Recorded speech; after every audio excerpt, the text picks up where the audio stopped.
Shall we? So welcome to the last group of sessions at this symposium. Next speaker is Dirk Franken, and he's going to talk about being serious about real definitions. Yeah, thanks for being here. Thanks for the invitation. As the last speaker of the German party, I feel the obligation to say something nice, and I do that with pleasure. So, yeah, many thanks from our side for the wonderful organization of the conference, David in particular. Yeah, so getting a very confused person like me from Germany to Israel turned out to be very hard, but together we did it, and yes, and also thanks for anyone here for creating this very kind and open and inspiring atmosphere of this workshop. So I'm very much enjoying to be here. Tobias, you want to add anything? The coffee is great and everything fine. You get the point. Okay. Yeah, I will talk about real definitions. It is quite common among contemporary metaphysicians. I have the habit to move very much when I'm taught, so it might becomes. Just take a microphone with you, so they can hear you. Yeah. But I also have the habit to move my hands. So yeah, no, let's see how it works out. I try to discipline myself. So it's a common assumption about contemporary metaphysicians to assume that there are real definitions and that real definitions give adequate expressions to essences. I adopt this view wholeheartedly, as say, but I'm somewhat unhappy with the usual way, I call it the orthodox way, but I'm not sure whether that is the right term, about how real definitions are understood. And in this talk, I will criticize this understanding and very briefly, very sketchy, propose my own view. Here's how the talk will proceed. First, I will present some principles about real definitions on the basis applying these principles. Sorry, I just want. Oh, I know what the problem is. The audio is off. Sorry, the audio is off. I saw that people are chatting in, and okay, you guys didn't miss. Well, you missed a very warm thank you note. So, but you didn't miss the philosophical juice. I'm sorry. Yeah. Thanks, David. Yeah, the really cool things are still to come. So, based on these principles, I will present certain problems that I have with an orthodox approach on real definitions, and then finally I present very briefly, as I said, my own proposal.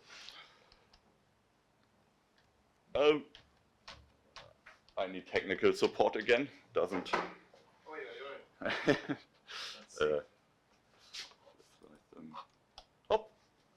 Oh, okay. All right, great. Thanks. Yeah. So, go fast. Here's again my starting point. At least non-fundamental entities are essences, and they have these essences mind independently. If an entity has an essence, this essence is or corresponds to a real definition. It just corresponds to a real definition if we understand real definitions as something linguistic or conceptual, which just expresses an essence, but there's also this use of the term according to which real definitions just are essences, and yeah, I jump back and forth between these uses, but as I see, that causes no harm. So, yeah, let's jump into the matter. What is a real definition? So here's a very deep and surprising answer. A real definition is a definition that is real. Wow, boy. Yeah, but I have still more to say. What this simple-minded answer teaches us is what we need to understand what real definitions are, namely the aspect of definitionality and the aspect of reality and how these are combined. First, the aspect of definitionality. Here's an example just to have something to refer to. X is a circle is defined as X is a round plane figure, and the boundary of X consists of points equidistant from a fixed point. I've framed this with open sentences just to leave open the way how to formalize it in the final analysis, whether you make this with a universal quantifier or making a name of from the concept and then having it in here, or whatever you may. That's not an important aspect. So here we have one principle which I call the necessity constraint. That is a less interesting one in a definition, less interesting for my purposes. The definiance is necessary in a stronger than nomological sense for the definiendum, that is, for any A and B. If B is the definiance of A, then necessarily if A applies is true obtains whatever, then B applies is true obtains whatever. So if we apply this principle to our example, we find that it applies. That should be obvious. Here's a more interesting, more relevant principle for the purposes of my argumentation. It's also the more controversial one. The grounding constraint in a definition, definians and definiendum are related as ground and groundee. That is, for any A and B, if B is a definiance of A, if A applies is true obtains. This is so in virtue of the fact that B implies is true obtains. I'm neutral for the time being about what understanding of grounding is at issue here. But it is pretty clear that it goes along with some order of fundamentality. The definiance is in some relevant sense more fundamental than the definiendum. That's a crucial point. And we see this intuitively if we apply the principle to our example. If X is a circle because X is a round plane figure and the boundary of X consists of points equidistant from a fixed point. And the opposite is not true. That's the asymmetry that is essential to definitions, and it's natural and very plausible, I guess, to spell this out in terms of grounding. Okay, that has an immediate consequence, which I actually already mentioned. The definiance is, in a sense, corresponding to the relevant kind of grounding, more fundamental than the definiendum, which is manifest, let me note this, in the fact that the definiendum, in this case circularity, is neither referred to nor otherwise expressed in the definiance. Circularity is not defined in terms of something true about circularity, some concepts under which circularity falls or something like that. Nobody would even think about that. But I say it because it becomes important later in the talk. But it's defined in terms of the concept into which it can be analyzed. That in some sense constitute the concept of circularity. So, what about the reality of real definitions? Here's my suggestion. A real definition is or corresponds to a real structure that is out there in the world, independent of its linguistic or conceptual representation. In a real definition, a real entity is defined by other real entities. So the idea is literally, we have definitions, and we know what definitions are, and to have a real definition means to have in the world a structure that is, well, definitional. But in case of real definition, there are not words defining other words or concepts, defining other concepts, but literally worldly entities define other worldly entities. That's the basic idea.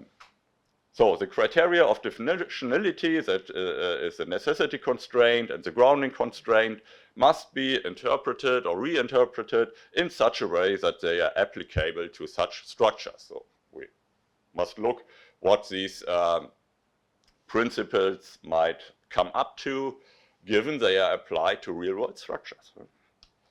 So first to the necessity constraint, which is, again, the less relevant one. In a definition, the definiens is necessary for the definiendum, blah, blah, blah. Adding, but the necessity in question need not be stronger than metaphysical necessity, so it need not be conceptual or logical necessity, probably not even something a priori, whatever. Just saying, the more relevant principle is, again, the grounding constraint. In a definition, definiens and definiendum are related as ground and groundee, that is blah, blah, blah. Adding and the grounding in question is worldly in contrast to representational grounding. That's a distinction that is frequently made. It's not quite easy or not quite trivial to pin down what the distinction is, but a good first approximation is to say, well, representational grounding is grounding obtaining between representational entities or between representations, concepts, say, or words, or what meanings, or whatever, whereas worldly grounding is a kind of grounding that really connects worldly entities, that connects tables with their part or whatever. Just to give an impression what I'm after. So let me note two immediate consequences of the second principle. The order of priority between definiens and definiendum is ontological in character, not merely conceptual. Hence, there's no identity between definiens and definiendum. Real definitions are not kinds of informative identity statements. I'm not anymore so very happy with this last sentence, but the idea, I hope, is clear. We cannot understand real definitions by saying, well, we have the definiens and the definiendum, they are referring to the very same thing in the world, but they do so in different modes of representation. And conceptually speaking, the definiens mode is more fundamental, more informative, what you may, than the definiendum mode. That might work out for conceptual definitions, but that cannot be true for real definitions, at least not if I am true, because real definitions are out there in the world, so the order of priority have to be an ontological one. Okay. Also, because it turns out to be a grounding first view in the sense that real definitions are understood in terms of grounding. So grounding is a more fundamental notion, as an ingredient, so to speak, into the notion of definition, of real definition. And that is why our notion of real definitions will be infected by whatever we assume about worldly grounding. If we assume that worldly grounding is governed by metaphysical laws, for example, as I have learned from Tobias that it is, so is real defining. If worldly grounding is effective, as I do not think, for example, so is real defining. If worldly grounding is explanatory, so is real defining, and so on and so forth, whatever might come up. So let's come to the problems with what I call the orthodox account of real definition. All these problems concern the case of individual definitions, the case of individual definitions as such, so to speak, not as falling under some general kind or such a thing. That is why I first have to introduce this notion, and then I will present the orthodox account with respect to this kind of definition, and then I start the criticism. So here's just to introduce the notion, quotation from E.J. Lowe, if X is something of kind K, then we might say that X general essence is what it is to be K, while X individual essence is what it is to be the individual of kind K that X is, as opposed to any other individual of that kind. So, that's the basic idea. Do not mind the wording in detail. I think we have enough of an understanding what is meant. So assuming that there are individual essences and assuming that definitionalism is true, that is, that essences are or correspond to real definitions, we should assume that there are such things as real definitions that are or correspond to individual essences. I call them individual definitions. The proper term would be, of course, individual real definitions, but I take it to be understood that we are talking just about real definitions from now onwards. So what I call the orthodox approach, which actually is the approach that Correa defends or proposes in his 2017 papers, Real Definition, as far as I understand it. So I'm not completely sure whether it is all right to say that this is an orthodox approach, but I just found no other one, or no one that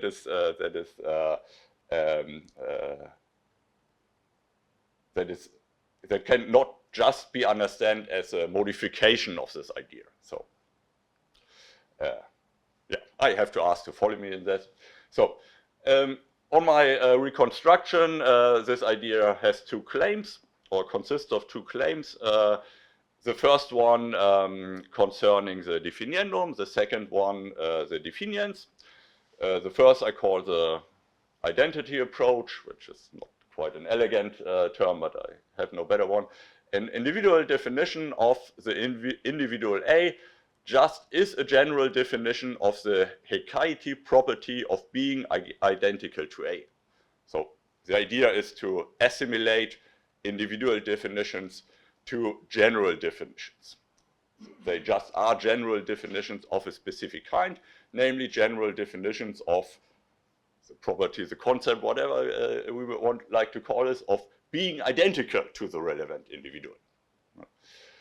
So then we have what I call the property model. The definiant in an individual definition of an individual A is the plurality of A's essential properties. So yeah, the idea is being identical to Socrates is defined by something having the essential properties of Socrates. Yeah, so that is our example, at least according to Wikipedia. Socrates, being identical to Socrates, is defined as X is human and X is a son of Sophronikos and Phainareto. Probably you have to add some details, but here you get the idea. Just to note, in contrast to what we saw with respect to conceptual definitions, we see here that Socrates, that is individual that is meant to be defined, is quantified over in the definients. So definients and definiendum are, so to speak, on the same level, because they are both can be both read as being about Socrates. Okay, I assume that there are certain mainly implicit motivations for gaining this idea, or these two ideas. I want to briefly mention them as I understand them. First, to the identity approach, individuals are inapt for playing the role of definienda. Hence, an individual definition must be assimilated to general definitions in such a way that they are as close as possible to genuinely individual definitions. So, as I reconstruct the motivations or the orthodox people want to have an individual definition because that's the idea. They want to define Socrates, really. But Socrates is a particular, an individual. It seems that we cannot define such things. Therefore, we need a predicative expression, or a correlate to a predicative expression that adds close to nothing to Socrates.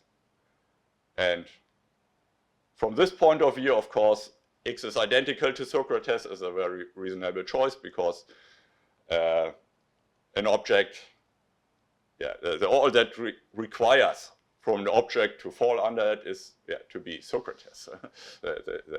So it's the closest you come with a predicate expression to just an individual. Let me say this. That is what I read into Correa and others. They never say such thing explicitly. Okay. Then what's the motivation behind the property model? Here's a kind of diagnosis. The property model is a residue. I hate this word because I cannot spell it out. Residue of the model account of essences. According to the latter, according to this account, an object's essence is constituted by the object's necessary properties. When Fine and his followers attack this approach, they did not question the assumption that an object's essence is constituted by a privileged class of properties. They do not call into question this property model. They just disagree with the modalists about the question of what makes a property an essential property. The modalists say the property must be necessary, and that makes it essential. And Fine says, well, no, that's not enough. The property must contribute to the definition of the object. But both parties agree on this property model. That what is the essence, what constitutes the essence of an object are certain of its properties. So, and as you might guess, I will recommend to deny this, this part of the view too. So I see two problems with, depending on how one count, the problems with orthodox approach. The first one is more an expression of theoretical preferences. The result that there are no genuinely individual definitions, but just kinds of special kinds of general definitions, would be a bad one. It would berave definitionalism of much of its initial appeal and interest. So to my mind, what is really important with the idea of real definition is that it allows us to say that we can define such as things as Socrates or tables or whatever concrete worldly objects. And if it turned out that we cannot really say this, but that we can just define the concept of being identical with such an object, that would not be that interesting. Of course, the important question is whether there's a theoretical need for genuinely individual definitions. And so far, that is only an expression of what I would like to have from such a theory. So the second problem is the more serious one. The orthodox definitionalist account simply does not work. Also, I say this is for two reasons. The first one, even if A's identity to itself could be worldly grounded by anything, which I deny, this ground would not be A's exemplifying certain properties. For an object's self-identity precedes its having any properties. Hence, the grounding constraint is violated. I must admit that I do not have a very firm grip on the notion of identity and all the problems in the vicinity. I find it very, very slippery and very difficult to pin down what is at issue in this quarter. But this much strikes me as pretty clear. So objects do not become themselves by gaining certain properties. Between the objects exemplifying certain properties and it's being identical to itself, there's no such thing as worldly grounding. That would be too much of a gap. Maybe there's a conceptual priority, I do not even think that, but not the kind of worldly grounding that we are looking for. That cannot be true. Okay. One might object that, well, these are not common organ properties, but essential properties. But that is not something that the orthodox definitionalist can bring forward for just the reason that the properties, according to her view, the properties are not essential before they define objects, but they get the status of essential properties because they define the object. So we cannot say they have this essentialist quality, and that is why they have the power to ground identity or ground the object or such a thing. It must be the other way around. They are essential because they have this capability of defining objects. Also, it makes no difference if one endorses some kind of properties first view. We have talked about this over lunch. For on such a theory, the facts that are prior to the object's existence or self-identity are not facts about the object exemplifying the relevant properties, but facts about these properties prior to their constituting the object. So the consideration is, well, if you have such a kind of bundle theory, there is a sense in which you might say, well, the objects of the property, the properties of the object define the object, or even define, let's concede that the identity with this object. But the definiens in such a definiendum must not quantify over the object itself or makes any mention of the object itself. It has to contain or consist in a story about the properties bundling together. For the object is not even on the scene at the stage. We have to say something like, let's assume a trope bundle theory. This humanity trope and this being the son of blah blah trope bundling together, and they constitute Socrates or something like that. That's a different picture than what I call the orthodox account of definitionalism. So, the second reason, it is just not true that A's identity to itself can be worldly grounded in anything. Identity is not part of the furniture of the world, it is a formal relation, and as such it is incapable of standing in worldly grounding relation. Here I mainly speak with Lowe's voice. That's why it might be reasonable to let Lowe express this view himself. He has a passage with which I fully agree. Despite the indispensable ontological role that identity plays, identity is not a relation. Not, that is to say, a relational universal with relational modes as its particular instances. Self-identity, and hence identity, is, we might say, a metaphysically necessary condition of the existence of objects.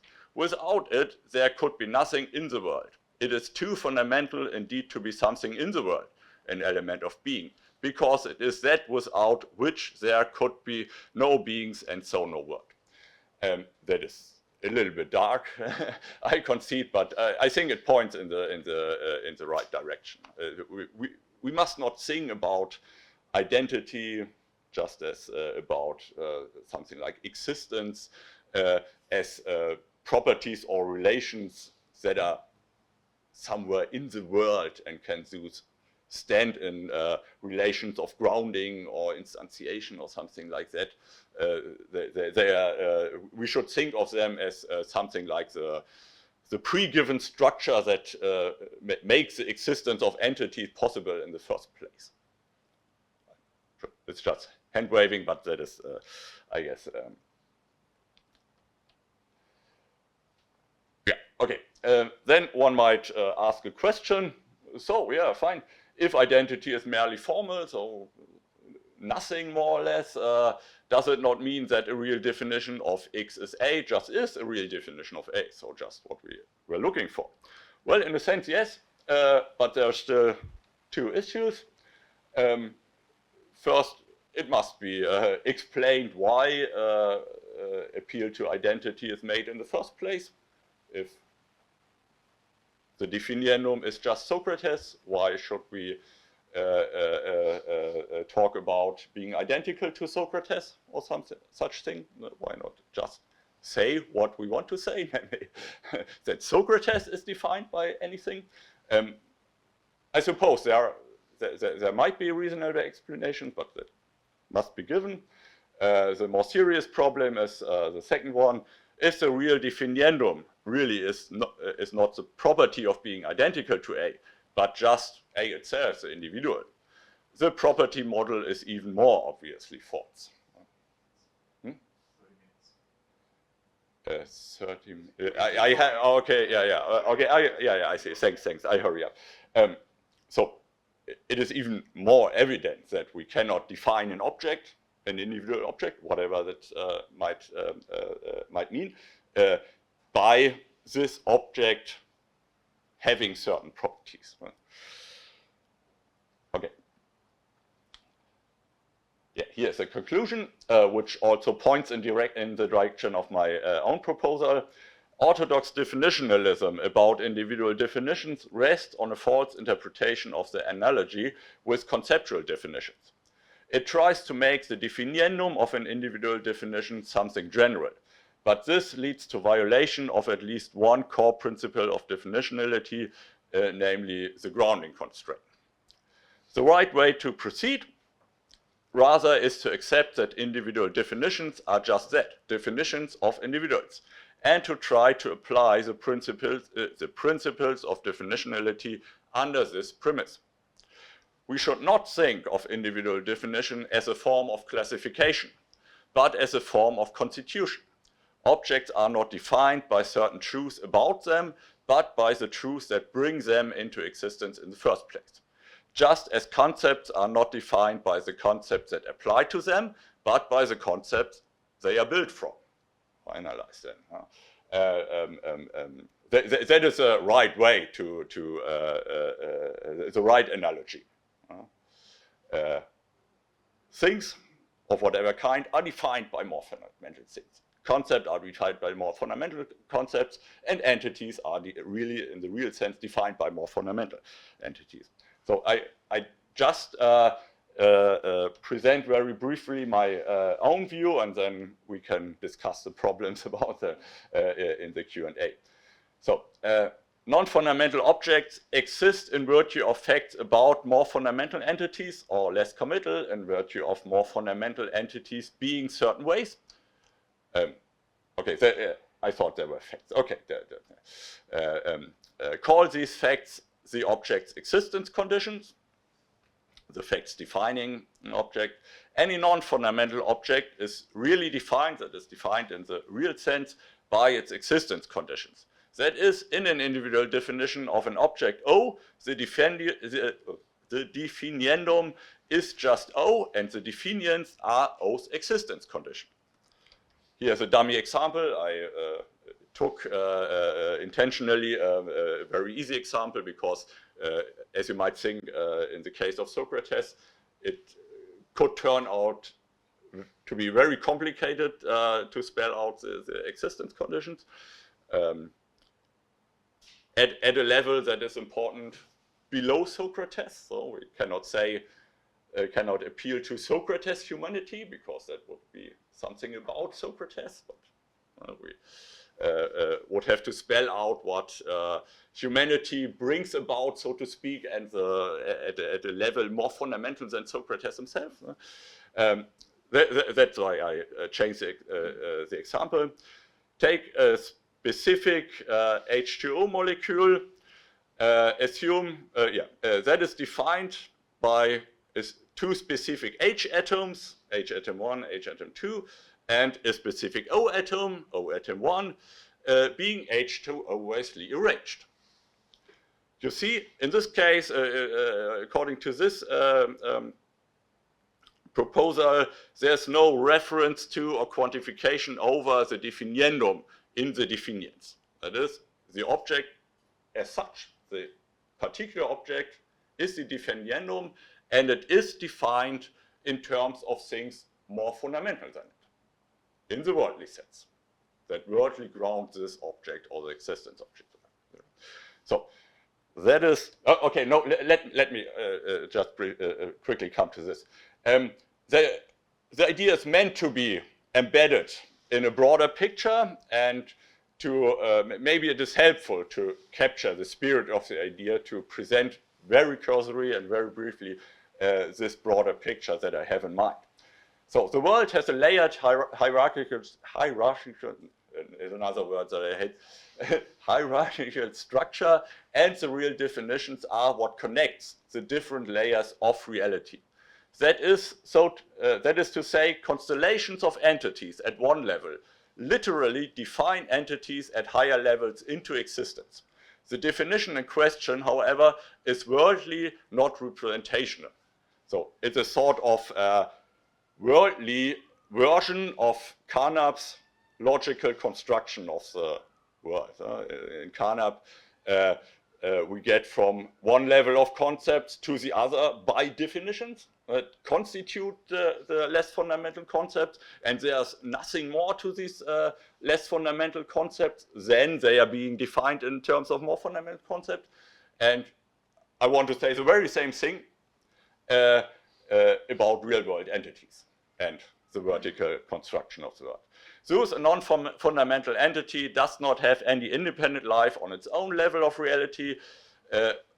What it is and that it is fully determined by the grounds that really define it. The general aspect of real definition has the status of a metaphysical law. These metaphysical laws determine the vertical construction of the world. The input side of such a metaphysical law provides slots for individuals. The individuals entering into such slots individuates entities defined. So that's via these metaphysical laws, individuality and existence are handed over from the fundamental level up to the less fundamental. Okay, let's stop there and thanks.